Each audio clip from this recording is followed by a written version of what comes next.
the macabre end of a nanny, Sophie Lionet's tragic tale. In the shadows of an elegant London neighborhood, under the roof of a glamorous couple, a dream was shattered, a life was stolen, and a dark tale of cruelty unfolded. This is the haunting story of Sophie Lionnet, a 20-year-old French nanny whose aspirations to learn, grow, and explore led her straight into the grip of unspeakable torment. What began as a promising chapter in Sophie's young life ended in tragedy, leaving behind a chilling testament to the cruelty lurking behind closed doors. Tonight, we uncover the disturbing details of Sophie's descent, the motives of her killers, and the justice her broken story demanded. Sophie Lionnet was in many ways like any young woman brimming with aspirations. Kind-hearted yet shy, she possessed a curiosity for life that fueled her decision to leave France. She sought something bigger than her quiet hometown, a chance to gain independence, improve her English, and travel the world. Her journey brought her to London, a bustling city full of promise. It was here that she landed what seemed like the perfect opportunity. A wealthy couple living in a posh West London neighborhood hired Sophie as a full-time nanny for their 2 children. Sabrina Quidder and Wissem Medouni seemed kind, glamorous, and successful. On the surface, it appeared Sophie had stepped into a household where she would be appreciated. But facades are dangerous, especially when they disguise the monsters lurking within. Sabrina Quidder, with her model-like looks and charm, was a fixture in London's social scene. Her partner, Wissem Medouni, was quieter but equally refined. Together, they crafted the image of a power couple living the high life. To Sophie, they must have seemed larger than life, a glimpse into a world she could barely dream of. However, beneath Sabrina's dazzling exterior was a woman plagued by insecurities and irrational jealousies. Those insecurities would soon warp into paranoia, with Sophie caught tragically in the middle. At first, Sophie enjoyed her role caring for Sabrina and Wissem's children, but cracks in the couple's facade emerged quickly. Sabrina's mood swings were sharp and unpredictable. Her cheerful demeanor could turn cold and critical without notice. Soon, Sabrina began leveling strange accusations at Sophie, suggesting she was lazy, disobedient, or worse.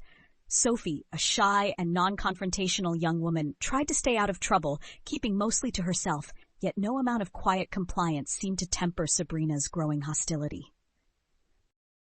Ultimately, Sabrina's paranoia became fixated on one delusion. She believed Sophie was colluding with her ex-boyfriend, a famous musician who remained an obsession of hers. This irrational belief spiraled into a horrific obsession, one destined to drag Sophie into a nightmare she could not escape.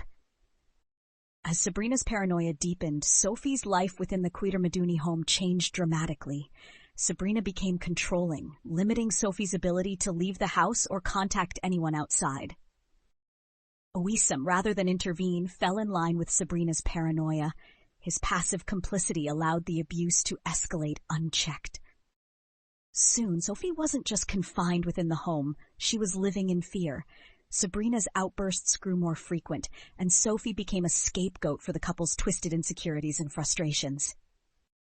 The abuse Sophie endured before her death was horrific. Over several weeks, Sabrina and Wissem subjected her to psychological torment, stripping her of her dignity and identity. They manipulated her emotionally and physically, creating a state of utter helplessness. Sabrina's delusions led her to accuse Sophie of absurd conspiracies, treating her like a criminal rather than a caregiver. She was interrogated aggressively, and the line between questioning and torture soon disappeared.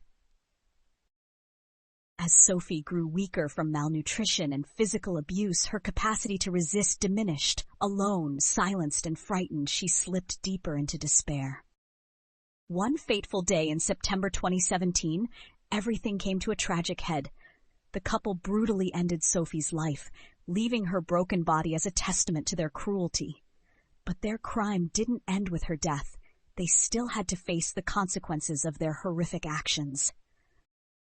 In a chilling attempt to cover up the murder, Sabrina and Wissem placed Sophie's lifeless body on a bonfire in their backyard. As the flames consumed her remains, their neighbors noticed the foul smell and alerted authorities. What began as a seemingly ordinary report of burning rubbish soon uncovered a crime so heinous it shook the nation. When police arrived at the Queeter-Maduni home, they stumbled upon a scene of horror. Human remains still smoldering in the backyard, reduced to ashes. The couple's attempts to deflect suspicion were haphazard and poorly thought out, only tightening the noose around their guilt. Their story unraveled quickly under scrutiny, and soon detectives pieced together the horrific abuse Sophie had suffered. News of the crime spread rapidly, stunning both the public and law enforcement. The image of a glamorous, successful couple shattered. All that remained were the disturbing realities of their twisted actions. As the trial unfolded, the depths of Sabrina Queeter's paranoia became apparent. Her obsession with her ex-boyfriend had consumed her totally, leading her to concoct elaborate lies about Sophie's supposed betrayal. Sabrina convinced herself of Sophie's guilt without evidence, turning her helpless Nanny into a target for her unstable rage. Wisam, meanwhile, played the role of enabler, unwilling or perhaps even afraid to defy Sabrina's escalating behavior. Together they represented something more insidious than individual acts of violence, a toxic partnership that thrived on power, control, and cruelty. In court, chilling details of Sophie's ordeal came to light. The prosecution presented overwhelming evidence, including records of Sabrina's erratic behavior and witness testimonies from neighbors who had sensed something was wrong.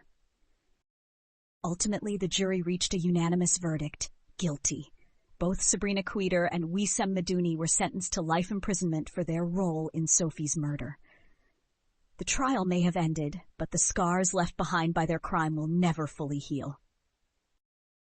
For Sophie Lionet's family, the pain of her loss is immeasurable.